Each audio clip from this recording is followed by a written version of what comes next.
Hello, God bless from Up Ministries. It's me, Dick Jr. I am coming to you today to read you Esther chapter 4. Now, I prayed and I asked God to help me to speak with you today before I started this video. And I suggest that anytime you place yourself in God's Word, that you pray also, and that you ask for knowledge, wisdom, and understanding, just like I do. He's going to give them to you. That's His promise, not mine. It's in here in many places. You go looking for it. But the reason why is this: because He wants us to understand what's contained in this book, which is God's perfect plan of salvation through Jesus Christ. So everything we need to know about sin and salvation through God's Son, Jesus Christ, it's in this book. So let's go ahead and get started here in Esther chapter 4.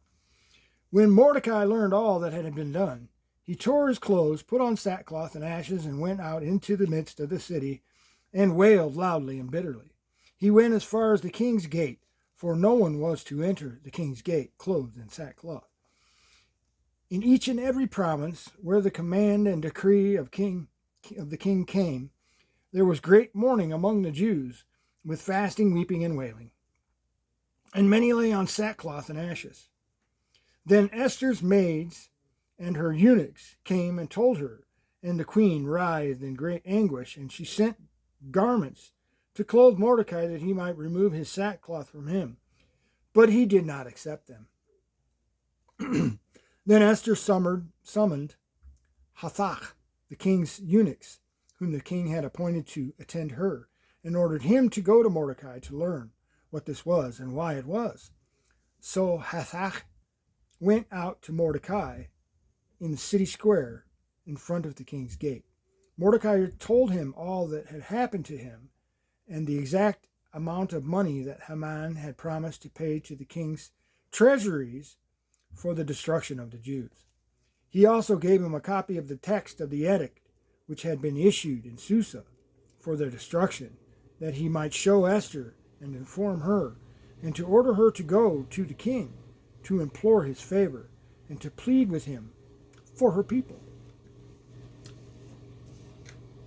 Hathach came forward and related Mordecai's words to Esther. Then Esther spoke to Hathach and ordered him to reply to Mordecai. All the king's servants and the people of the king's provinces know that for any man or woman who comes to the king, to the inner court, who is not summoned, he has but one law, that he be put to death, unless the king holds out to him the golden scepter, so that he may live. And I have not been summoned to come to the king for these 30 days. They related Esther's words to Mordecai. Then Mordecai told them to reply to Esther, "Do not imagine that you are in the king's palace, that you in the king's palace can escape any more than all the Jews. For if you remain silent at this time, relief and deliverance will arise for the Jews from another place, and you and your father's house will perish. And who knows whether you have not attended royalty for such a time as this." Then Esther told them to reply to Mordecai, "Go assemble all the Jews who are found in Susa, and fast for me. Do not eat or drink for 3 days, night or day. I and my maidens also will fast in the same way, and thus I will go into the king, which is not according to the law. And if I perish, I perish." So Mordecai went away and did just as Esther had commanded him. So, that's all I have for Esther chapter 4. I'm just going to say one thing right here at the end.